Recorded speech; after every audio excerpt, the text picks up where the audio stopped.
يا رب بالمصطفى بلغ مقاصدنا واغفر لنا ما مضى يا واسع. sanad walba bishan oo kale mawliid ayaa waxaa la dhigaa munaasabado lagu weyneynayo maalinta uu dhashay nabi maxamed naxariis iyo nabadgelyo korkiisa ahaatee. sheekh shacraani ayaa sharaxaya kulanka caawa. waxaan iskugu nimid ihtifaalka mawliidka nabiga salawaatullaahi wasalaamuhu calayhi inaan macnaha weyneyno maalinkaas nabigeena u dhashay. maxaa yeelay maalinkaas waa maalin aad iyo aad sharaf inoogu leh haddaynu nahay dadka muslimiinta ah inaan weyleyno in aynu macnaha barno ciyaalkeenna iyo ubadkeenna dhammaantood inay macnaha saamayn inagu yeelato maalinkan. nicmooyinka ilaahay markii in la isxasuusiyo oo la isugu yimaado ayaamullaahi caza wajal nicmo weyn bay ahayd dhalashadii nabigu calayhi salaatu wasalaam oo ilaahay bashariyada oo dhan uu ku manaystay. marka sheegsheegeeda iyo xusuusteeda waa loo baahan yahay. rasuulka dadkiisii jeclaansihiisa hadday dembi tahay dembigaas wuxuu imaamu shaafici yahay dembi aan ka toobad keenahay weligay maaha.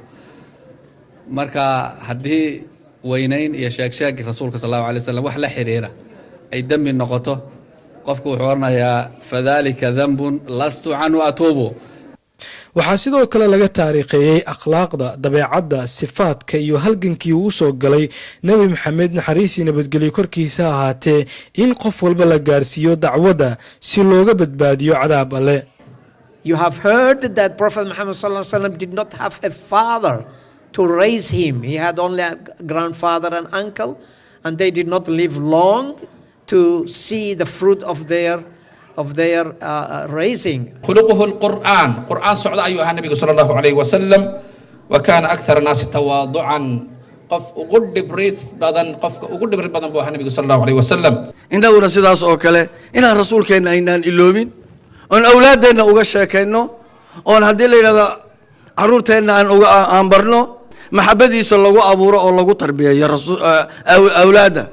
يا رب صل على محمد يا رب صل عليه وسلم.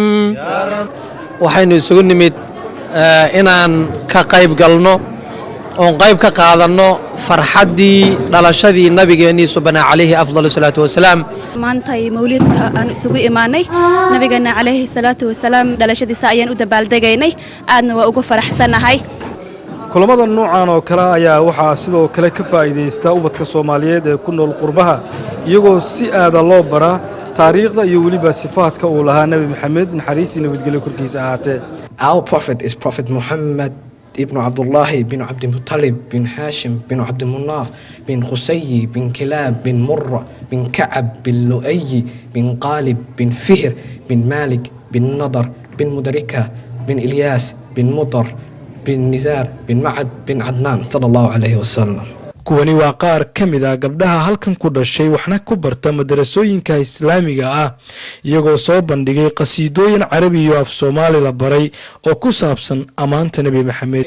ahmad nabi muhammad ya shafi' al-qiyama nuri salam alayka. jaaliyadda Soomaaliyeed ee reer Melbourne ee dalka Australia ayaa sidan oo kale iyana sanad walba u xusa ama u weyneeya maalinta uu dhashay nabi maxamed nabadgelyo naxariis korkiisa ahaatee. Ibrahim Umar Baafe wararka Universal magaalada Melbourne dalka Australia.